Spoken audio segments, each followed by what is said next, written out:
Never use self-care or You serious? These are known as quote-unquote noob trap perks because they sound really good on paper when you first start playing them. However, these perks are so bad that killers get excited when they see survivors using them. In fact, a lot of people refer to these as killer perks because they tend to help the killer more than they help the survivor. Self-care used to be a good perk, but it's been nerfed so much over the years that it's now very useless since it takes so long to heal yourself. You're better off just bringing a medkit if you want to heal yourself and then using that perk slot for something better.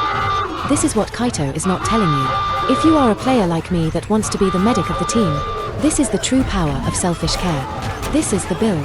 Self-care, botany knowledge, and desperate measures, with your exhaustion perk of choice. Bringing a medkit as well is still very important in my opinion. Let's see how long self-care heals actually take, using this build. Start! While this is going on, I'll explain why the medkit is very important. Desperate measures grows in strength the greater the number of survivors that are either injured, downed, or on a hook. Dead survivors don't provide a stack, by the way. This means that when it's only you that is not healthy, self-care is still slower than a medkit with no speed add-ons by 3 seconds. Finish! Finish! Finish!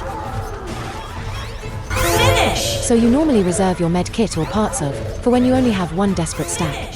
Notice I said parts of, as we can mix and match using self-care, and or the medkit depending on the changing circumstances during a self-heal.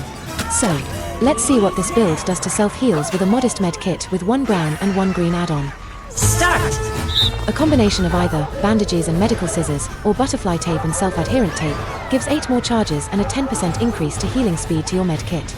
Finish! Finish!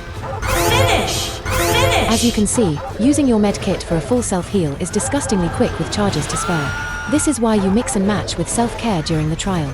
I am the medic of the team, remember, so let's see how fast I can unhook and reset my teammates. Start! These obscene speeds are without a medkit. Keep the medkit for faster self-heals. Only use on others for dire clutch circumstances. Finish! Finish! Finish! Finish! Being able to infinitely reset yourself when needed, so you can always go in for the save versus a proxy camping killer, even if you have to trade, is so powerful.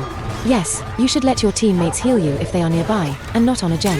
However, not having to rely on finding them is an amazing time save. Also remember that you still need to read the pace of the match. Just because you can self-reset relatively quickly does not mean that you can't pressure gens injured when needed. Having to dedicate 3 perk slots to a self-healing build is more than compensated by how disgusting your altruistic heals are. Not everyone wants to just loop, also known as running around in circles. Some of us prefer the macro game over the micro game and want to play support roles like medics.